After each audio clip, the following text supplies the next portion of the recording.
Baku mutu air minum dan air bersih. Air jernih yang kita lihat sehari-hari, yang biasa kita minum, apakah sudah benar-benar sehat dan juga layak untuk kita konsumsi? Dan dari mana kita tahu air tersebut memang sudah bersih? Nah, untuk menjawab pertanyaan ini, kita lihat penjelasan berikut ini. Air minum yang ideal adalah air yang tidak berwarna, tidak memiliki rasa, tidak berbau, dan tidak mengandung kuman-kuman patogen dan segala makhluk yang membahayakan tubuh.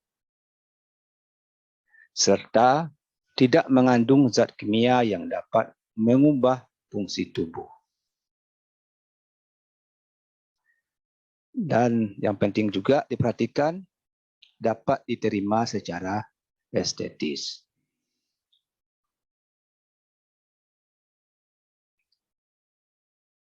Dari pemikiran di atas, tentu perlu dibuat aturan, perlu dibuat standar untuk kriteria air yang memenuhi kualitas air minum.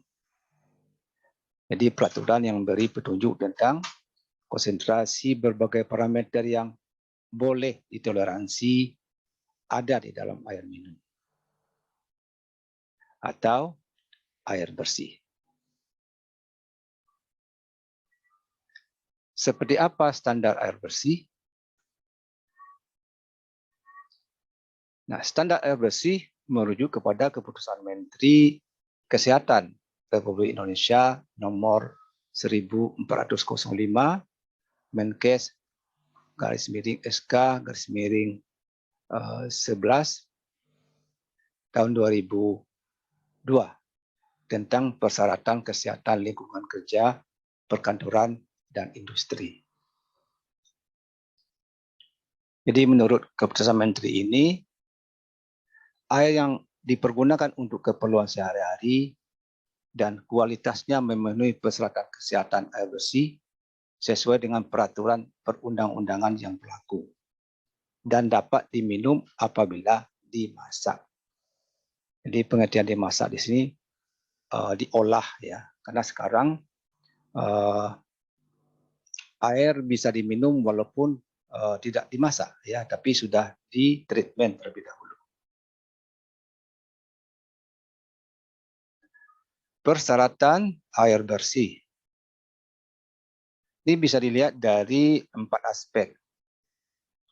Pertama, aspek fisika, aspek kimia, aspek mikrobiologi, aspek radiologinya. Aspek fisika, ini ada beberapa parameter. Yang pertama, bau. Yang kedua, jumlah zat padat terlarut atau TDS. Yang ketiga, kekeruhan. Yang keempat, rasa. Yang kelima, suhu. Dan yang keenam, warna.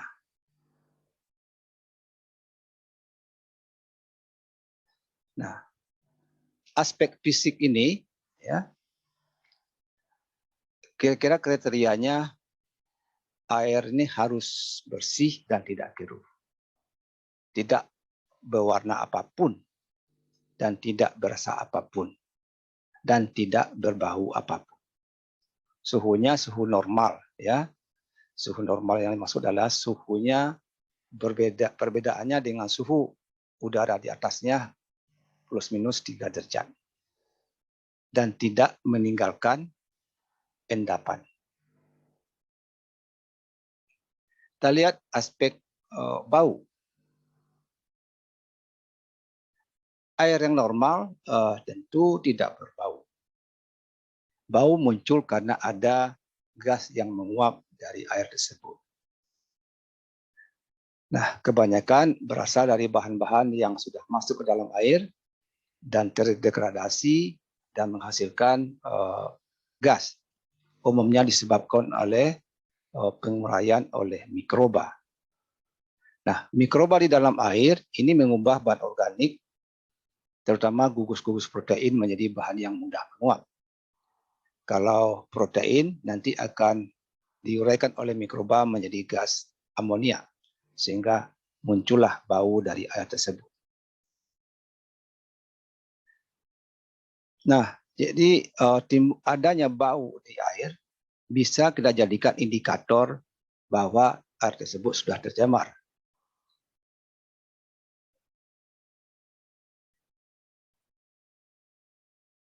Nah, kita lihat penyebab bau di air. Ini disebabkan oleh penguraian oleh mikroba.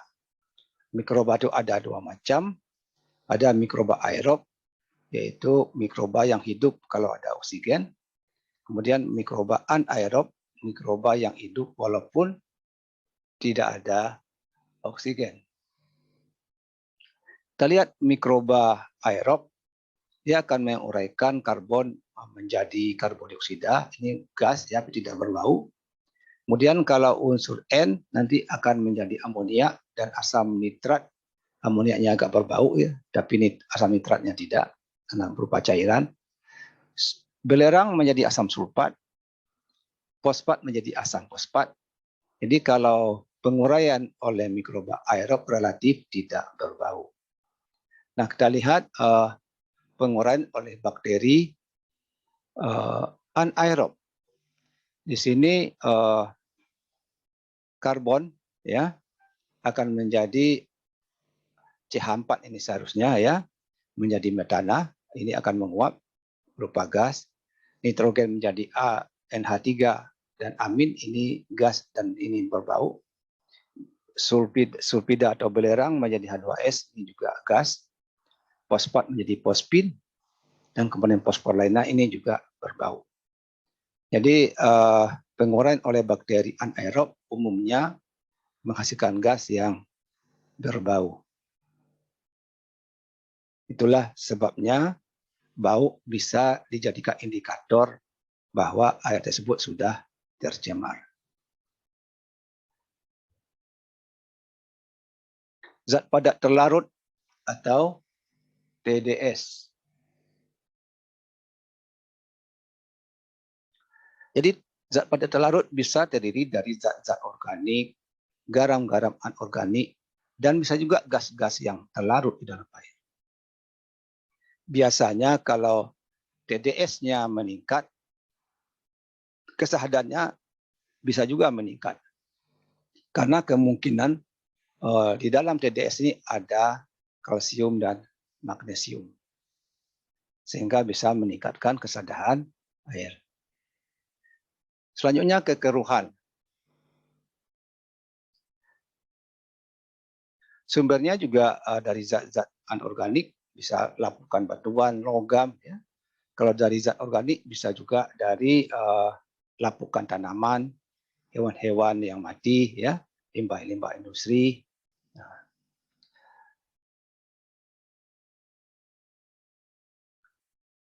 Nah, kekeruhan ini antara lain bisa juga mengandung nitrogen, fosfor, dan kalium. Jadi kalau kekeruhannya meningkat, bisa jadi nilai NP dan K-nya meningkat, maka itu nanti alga akan berkembang lebih cepat.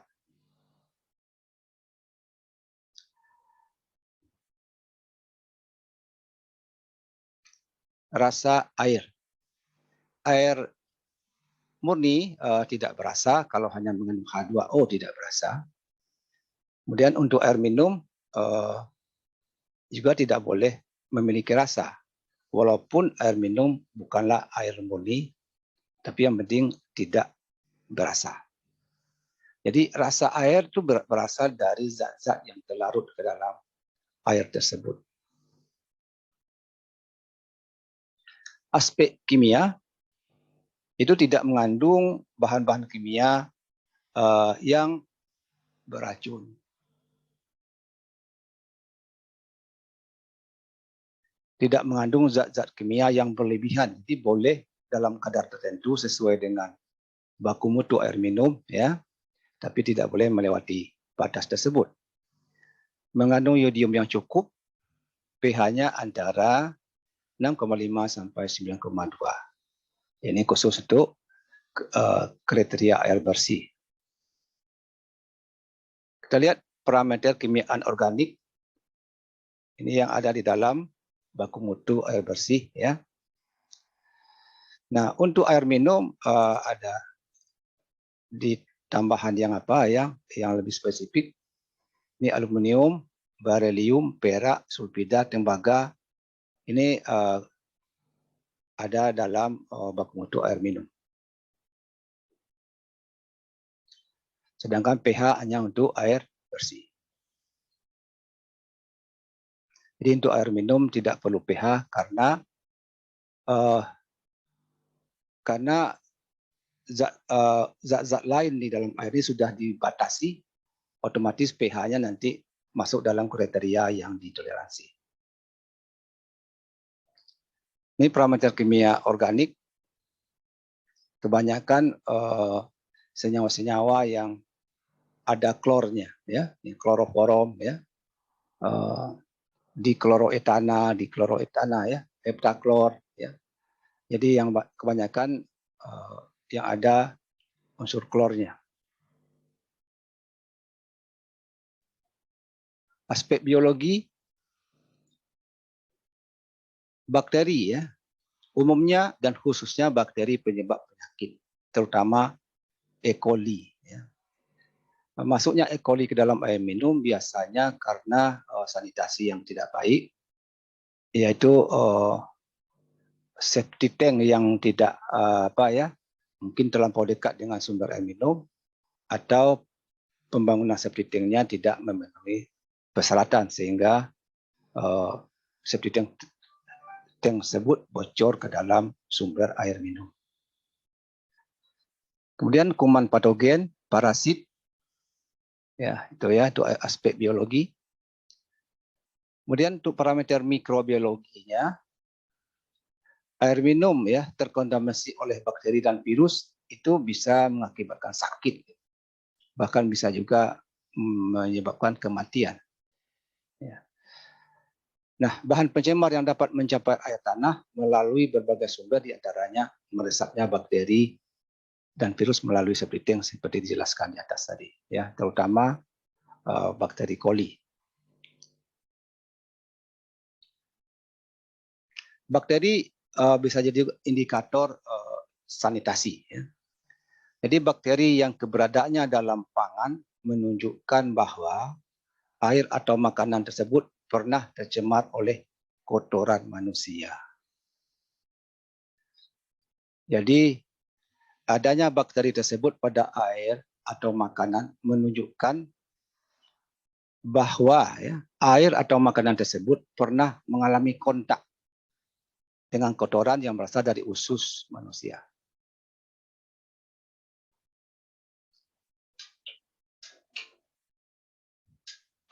Apa sajakah bakteri indikator sanitasi? Nah, E. coli, ya, jadi kelompok Streptococcus, dan Clostridium perfringens, ya. Selanjutnya parameter mikrobiologi ini untuk air minum.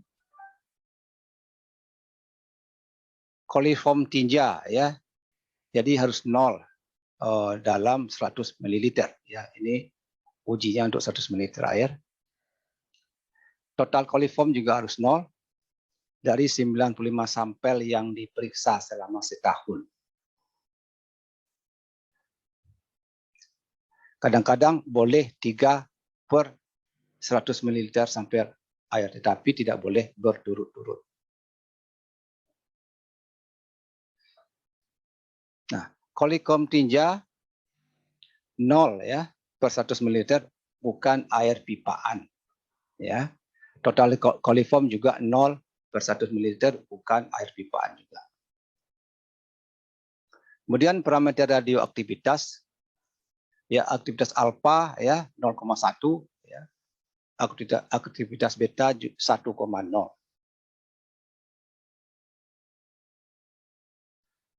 apa resikonya kalau kita menggunakan air yang tidak bersih?